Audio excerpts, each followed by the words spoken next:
All right, guys, we're back with one of my favorite people in the fitness industry. He's doing a lot of cool things here. We're in his new space for the Youth Academy.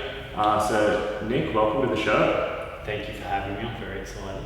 So, we first met, would have been early last year? Yeah, almost a year ago to the day. Yeah, about a year ago at a workshop in Sydney with Logan Gelbrich, who's a super cool dude. Mm-hmm. Funnily enough, I think I walked in, ran into Mel Colette, a friend of mine, and there was a seat next to her, and we sat down, and Logan got everyone started off, and I was like, went around the room where you were from. I was like, hey, Jacob from Newcastle, and then hi, I'm Nick from Newcastle. I was like, I knew you looked familiar, but I wasn't quite sure where, and as soon as you said Youth Academy, I was like, that's who it is. So it was a really, really cool thing, because as we spoke about a little bit before the show, that you were somebody that I'd seen a lot of stuff of. I really, really resonated with a lot of the messages that you were sharing, and particularly around the new way of coaching the youth and influencing those guys. And I guess part of it is that in some way you treat all your kids like adults as well.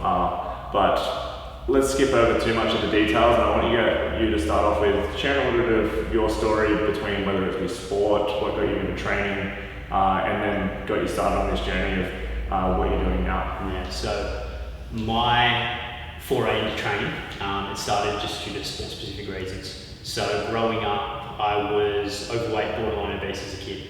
Right. Yeah, so I was quite a big kid up until, let's say, the age of about 16, but blessed at sport. I don't know what it was, but every single sport under the sun that I tried my hand at, I'd do a pretty goddamn good job at it. And that saw me have the opportunity to represent Newcastle in cricket and represent Newcastle in New South Wales in baseball. So in 2004, we went to country nationals at Mount Gambier, and I was atrocious down there. Looking back with hindsight now, I can understand all the ways that I got inside of my own head and inside of my own way. Yet there was still, off the back end of that, I was presented with an opportunity. 2005 to travel over to America for a training camp that was set up by the then Florida Marlins, now the Miami Marlins. And being as young and naive as I was, there were 20 of us Australian boys that went over. It was a shock. There were boys that got picked up who were now in the MLB system over there. Right. And it's like, okay, I've always wanted to be a professional athlete. It's all that I've ever known. Sport was everything to me back in the day. I'm like, sweet, let's have a real good crack at this. Let's go for it. Unfortunately, I was lazy. It was a representation of my body at that time, representation of the habits and that I had, and it was just a sense of being in the right place at the right time and having some natural abilities that got me to the level that I got to. And coming back home from Australia after that opportunity, I was depressed, I was distraught, I was down in the dumps, and I was lost. And I looked at these boys that did get picked up by the Boston Red Sox at the time, and a couple of boys are now with the Baltimore Orioles, Minnesota Twins, and I'm looking at them and I'm 15 years old and I'm like, what the hell is the difference between me and them? Why have these guys made it? Young, naive, I could not look past the fact that they looked differently to how I looked, and that they could perform these amazing athletic feats that I couldn't perform. So I'm like, okay, cool. I am going to work to become more of an athlete. So over the course of a single summer, threw myself into the internet, into magazines to learn everything that I could about training and nutrition. I lose close to 40 kilos. Wow. Worst thing I've ever done. For close to the next 2 years of my life, between 16 and 18, anorexia, orthorexia, depression, and suicidal thoughts. And for 2 years, I'm in the depths of my own hell. I have no idea what the hell I'm doing. And I am so bloody grateful for mum and dad, who had no idea what they were doing and how could they. But to guide me through that process of one day just waking up, brushing my teeth, looking at myself in the mirror and seeing a goddamn skeleton, I'm like, okay, something has to change. So it was at that point that I enrolled at the University of Newcastle. So I studied nutrition and dietetics to become a dietitian. The goal then was to go down to sports dietetics. And I started to throw myself at the feet of Zach Evanesh, Jay Ferrugia, Luca Ochovar. How can we learn about training for performance for strength, for speed, for power, for explosiveness, for change of direction, for work capacity, energy system development, all of those things, instead of just training for what we look like. Unfortunately, with uni, like I was still lazy. It took me 7 years to graduate. Right. I was overseas in 2013, and it was the mid-semester break. 3 days before I'm supposed to fly home, I get an email with semester 1 results. It's like nutritional biochem, so this subject, failed. Second time that I'd failed it. Failed organic chemistry. I got like a 52 in stat, failed another subject, and accompanying that email was an email from the head of the dietetics degree. It said, Mr. Maier, if you fail one more subject, you're done. We're kicking you out. It's taking you too long. You can't finish. So I'm like, fuck, what the hell am I going to do? Like, if I come home, mum and dad are ropeable. I had to quit my job. We've got nothing to go back to. I can't go on placement because I didn't get through the subject. So I'm sitting there, 23 years old, looking at it, being like, what the hell am I to do in my life? Like, I'm a failure right now. Everything that I've thrown myself into, I haven't achieved. Like, what the hell am I going to do? So I chose to stay in Europe and essentially run away. And in that 7 months that I spent abroad, it's the best thing I've ever done for myself. It's the first time that I had space to really sit with myself. You know, no distractions, I could do what I wanted. And it was there that I was like, okay, I have so many experiences and so much knowledge. What the hell do I want to do with it? So I was currently operating peak at that time with Marco, but I'm like, something's out of alignment. Like, there's just something about coaching adults that doesn't feel right. And I've always had the idea about training youth and coaching youth and developing youth, but I was scared to do it because I'd never done it before. And the deal with Marco was, let's go do the adults, and once that's set, we'll go do the kids. But it was like, no. We're going to now go and chase this. And you know, here we are today. We started the academy in 2016 because it took me 3 years to work up the courage.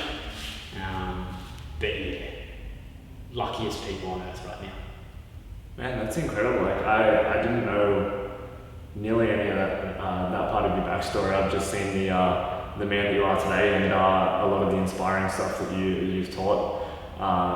That's such a powerful backstory, which I think it really hints towards why you are so inspired to influence the youth in that with your own story there. So that's super cool, and thank you for sharing that, man. That I think that's probably one of the most powerful starting 8 minutes of the podcast yet, so which is cool. So let's talk about a few of those things that, as you said, that 7 months in Europe when you stayed back there was the first time you had that time for yourself to really get to understand you.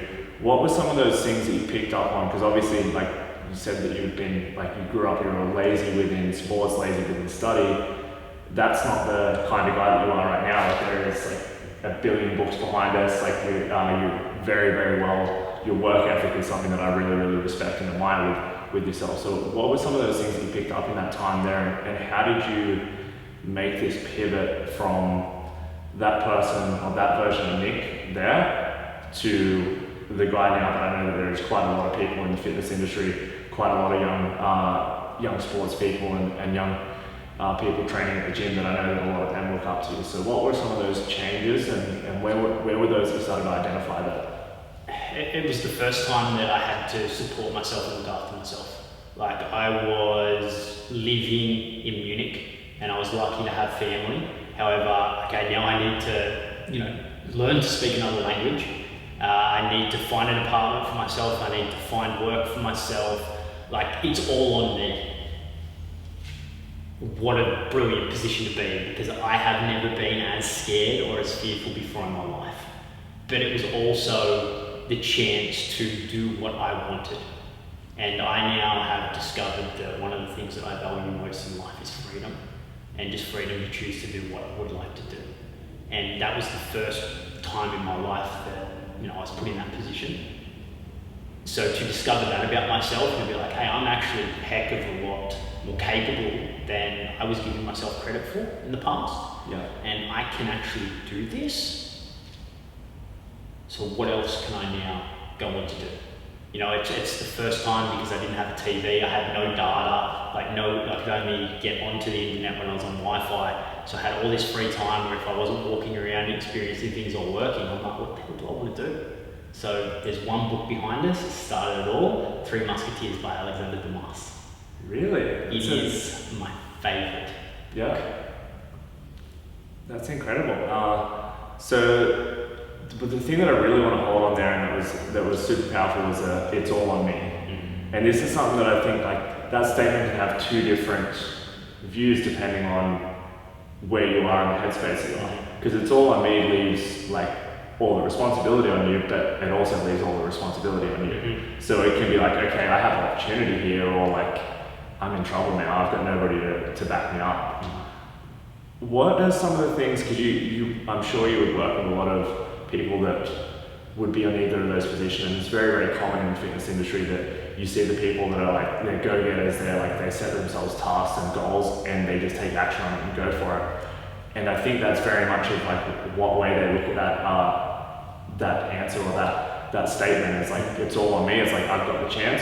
What are some of those differentiating factors in the kids that you work with, the ones that are like ready to go for that and take that responsibility and take action and really pursue their goals? And maybe what are some of the common characteristics of the people that aren't quite ready there, and how have you found sometimes that shifts? Because I'm sure that it's all on me at like 15, 16-year-old Nick might not have had the same outlook as Nick when you're actually starting to take that action. Yeah, it all comes down to perspective. What we find with the youth is that it comes down to understanding, and this is our role as coaches. It's not around movement, it's how well can we communicate with the kids, how well can we form relationships, connections with them to start to teach them some of these truths. So when they come in, essentially what we're saying to them is that we take them through this process of, we get them to describe themselves as they see themselves right now. So if you had to sum yourself up in a sentence or using a few words, what would you say about yourself? So let's see how this level of self-awareness is. How are we currently identifying ourselves? Whatever comes up there, maybe the very first time that they've put thought towards that, some kids just nail it. And we say, okay, cool. Take them through a bit of a breathing process, and now we get them to envision the person they want to become. So if we've got a goal of making rep or making NRL, that sort of level, the person that's achieving that, what's the difference between who you are now and then? How would you describe them? They go through that process. We say, okay, there's a characteristic. There's something that all of these words that you just described have in common. What do you think they might be? We're going to play hangman with them, have a heap of fun, and they get to identify the characteristics that they just described about the person that they'd love to become. They're all choices they can make in this very moment.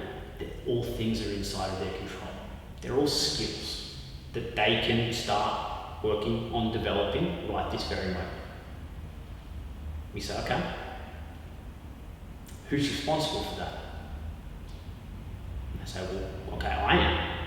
And we say, is that empowering or is that scary? And that's where we start to see what's their perspective on this right now. The ones that say it's empowering, why? They don't quite have an answer for it, they just think that's what we want to hear. Yeah. And we say, okay, why is it scary? And like, well, I have no one to blame, I can't project and point this finger, like it's on me, and so if I fail, well, now we need to have a conversation around the perspective of failure. If I fail, then that's going to hurt. It's like, okay, here's the flip side to it, and this is where we want to focus. Who would you rather put money on, and bet on, and back to achieve what they want to achieve in life? Are you going to back yourself and put the house on yourself, or someone that you can't control and you have no idea what's going to happen? And that's where they start to go, well, I want to bet on myself. Yeah? So now what behaviours do you need to have? What beliefs do you need to have in order to start moving towards being this person that you want to be, who has the opportunity to achieve what you want to achieve? But then we also take responsibility away from them, because do we ever control the outcome? No. So what do we control? Our level of effort to the things that align with moving us towards the outcome that we want. So that there takes all pressure away. Because we don't control what happens. We don't control whether we achieve it or not. Like, you go to a comp and you might have the best comp of your life. Yeah, PRs in everything. But old mate from WA, he PRs everything as well and you just get your way. So it's like, if I attach to the outcome and put pressure on it, well, okay, that's where I'm going to be heard at the end of the day. So that's where we take responsibility away from those sorts of things and place them in the position of the things that we can control. I love that, man. That's epic. That's super cool. And I think that's the sort of thing that I'm sure you would probably have a story similar, but I know I had one coach in particular back when I was playing footy that taught a lot of things. And honestly, I don't even think he knew that he was teaching them to us. He just made us run, but he just really valued work ethic and the focus on putting in your best effort towards it. And we won a hell of a lot of footy games that we shouldn't have won. And these sort of things that I think from listening to that is that's the thing that those coaches always bring out in you, and they're the ones that stick with you for a long time. So I think that having those impacts and those conversations with those youth, the youth that come in here, I think that's the things that they're going to be telling their kids in 10 years time, 20 years time, or whatever point that is, and constantly going back to is the same things as having that for yourself. So was there somebody for you that was that mentor model that really helped instill a lot of things, whether like parents, coaches, anything like that? Yeah, so there's a lady who changed my life. It was when I got back from Europe, so it was very, very early 2014. I got through the subjects that I needed to, so I got to go on placement. And I found myself out in Forbes, so way out west, New South Wales. And we were there for 3 weeks. This lady was a dietitian at the time, and she sat me down after about 5 days of being out there, and she said, "Nick, you're going to run a business one day." I'm like, "What?" She's like, "Yeah, you're not made for dietetics." She's like, "You just have this mind that, you know, you're destined for things that you don't quite see." And I was lucky enough to have her coach and nurture me, you know, through this exploration process of, well, I don't know what the hell business has to do with anything, and really start to question myself. So, you know, as Logan says, go after your disconfirming information. She was the first one to really question me on things and make me open my perspective to what I really wanted. Like I was doing dietetics because I just thought that it was the next natural step. Like I have this interest around nutrition, so okay, that's what makes sense. And for her to identify that in me and then nurture me through that process of showing me how she runs her business, you know, teaching me all of those systems, just opening my eyes up to that right there, yeah, she's the woman that's responsible for setting the wheels in motion. Man, that's epic. And there's something that one of my mentors, John, really touches on a lot of the time is the idea of like that going the extra mile, the generosity, doing the thing that you don't have to do for somebody. Like you're on placement there, like she's already going out of her way to bring you in and let you like sit in the back and teach you stuff, but identifying and going, hey, you know what, this might not actually be what you're after. Let me teach you something in this time here, rather than you going, wasting your time in your 3-week placement and learning stuff that you're not going to need in your life. Let me teach you this stuff here that will. That's that going that extra mile, that generosity, and that's the stuff that I think always gets paid forward as well, which is a super cool thing. It's one of those things that when you have somebody do that to you, you can't really ever pay that back properly. Like there's no way that you could go and make $1 million and go back and give her $1 million and go, hey, I owe you this for what you taught me. But it's not that, like, it would never still be an actual like even value thing. Like, because what they would have given you is always worth so much more. You can't put money on it. A lot of the time you can't even put words to it. But the only thing that you can go is, hey, you know what, when somebody comes in here into my space, I'm going to go that extra mile for them. And that's one of the things that is super, super cool to hear that story, is that that's what I see coming from the content that you put out. Like, you don't have to put out all the information that you do that's empowering the youth through your Facebook, through your Instagram, and that sort of thing, but constantly there's posts and content that's not just the motivational quote on a photo and then done. It's thoughtful, it's you put the time into it. And that's something I really want to touch on as well while we're here, is the why do you go with that versus it could be easier to do the other option. So that ties into a learned belief that I had that the hard way, like it has to be hard. However, the real answer behind that, and more that I sit with it, it's what comes naturally to me. Like when we look at these youth, it's like, okay, we could give them what they need, but no, let's give them what they deserve. And these kids deserve the best. Like, who are we to say that one kid deserves something and a kid deserves the other thing? Like, we are helping former versions of ourselves. So let's give every single ounce of everything that we have to develop this child. Because when we look at this, it's not about training, it's not about mental development, it's not about anything like that. It's about human development. Like, we have the opportunity to give these kids the tools, the resources, the skills, the understanding that we now have at such a young age. So they are going to get to ascend this ladder at such a fast rate. Like, I look back and I'm like, man, if I knew half the stuff that I know right now, that some of our kids who are sort of 16, 17, 18 know, man, their potential's huge. They're set up with these fundamental skills to go on and achieve what they want to achieve in life. Like, and that's a very, very fulfilling position to be. And that's the magic as well. Like, I think in what you guys do is really in that, like, you're not only giving the kids the information how to train or that sort of stuff, like the whole world around it, the tools on how to manage their own, whether it be performance anxiety, which carries over to just feelings and emotions in general. And that's one of the things that's super cool about sport, is if you take those opportunities to learn the lessons that can carry over elsewhere in your life, it has a huge impact.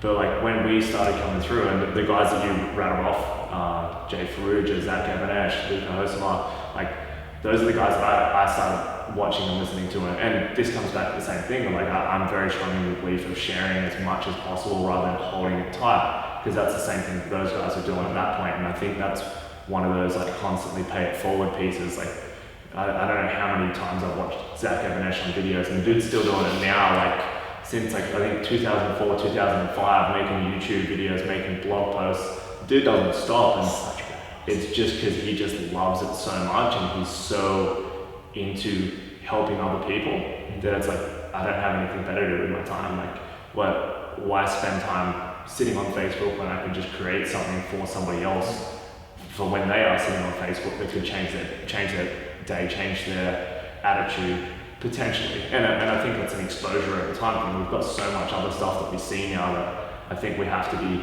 fighting the good fight to be pushing those positive drivers and trying to re-ingrain the way that people think to actually get across there, because there is a whole bunch of stuff that's just very surface level or just like entertainment. Like, a lot of those platforms are very entertainment focused. But man, this has been epic so far, and I don't want to take up too much of your time with this one today. Let's really focus in just quickly on, like, what are some of those key lessons? You said that, like, who you're coaching is like former versions of yourself, and trying to give them the tools that you didn't have at that point in time. What are some of those key things that you find yourself always hitting home on that tends to resonate with these kids the most? And maybe something that, like, a lot of these things I think a lot of adults still need to learn too. So maybe 3-4 key things that you think that are really, really valuable that we can share with the people that are listening now. So what we find is that everything comes back to confidence, self-esteem, self-image, and language. It's the foundation that everything's set upon. So when you look at the overarching context of it all, we all have identities of ourselves. Yeah? We all see ourselves in a certain way. But we're in control of that. Like, we hold the pen, we get to write the story. Life is happening for us, and nothing is predestined or preset. We can change it at any moment in time. So when we look at these kids, it doesn't matter if it's a kid that's simply coming in because they love sport, or at some of our boys who are in the jet system, and even some of our kids that have gone on to, national levels, comes back to confidence. It's not a physical skill set that's lacking, it's their perspective of themselves and how much they believe in themselves. But the thing that people need to know about confidence, this is everyone, if I were to say to you, describe confidence for me, what is it? Yeah, it's a hard thing to describe. Like it's to me, you can see it and you can feel it, but you can't necessarily describe it. Yeah, so is it a skill? Is it a feeling? Is it a thought? Is it a way that we act? Is it how we present ourselves? Like, no one really knows how to describe it. A lot of the words that people throw up, it's like, well, no, actually, that's belief in yourself. That's you just backing yourself. Like, what is confidence? We appear quite confident right now. Yeah? Why? We're relaxed. We're calm, having fun. So we're comfortable in this moment. We're comfortable in this experience. The reason that we can be comfortable here is because we're competent. Yeah? How many times have you had a conversation about this sort of stuff? Yeah. Second nature to you. So we look at it and we say, okay, if I have competence doing the thing that I want, more confidence in, then I'm going to find comfort there, and that's going to allow me to exude this confidence of, being calm, relaxed, projecting myself, walking in, chest proud, taking up a lot of space.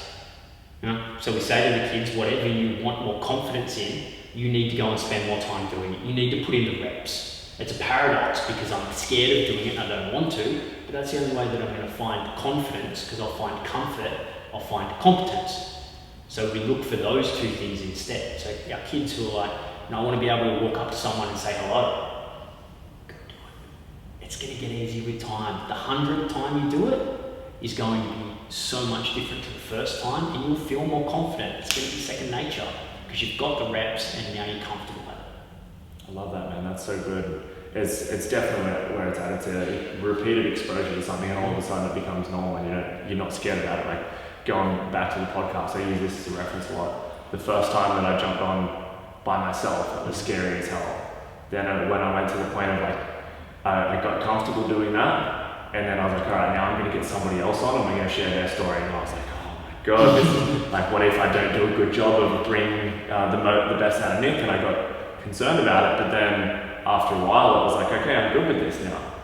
And then all of a sudden I stopped doing the ones by myself and I got nervous about them again. And now it's like the video's on, we're on YouTube now as well, and that's okay if it's me and you, but I was talking before, as I get nervous about it, it's okay, I'm just talking to the camera and nobody else is here. So that level as well, is there's so many pieces to that there, but it all comes down to, as soon as you take that step, you're always better for it. Yeah. So that's where it ties into that second big piece about language.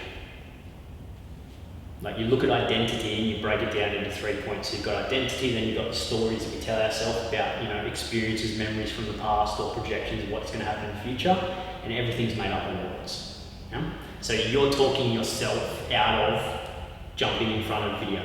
Yeah. You have an internal dialogue that's going on where I'm going to imagine that you use a lot of negations, so things that you don't want to happen and that you don't like.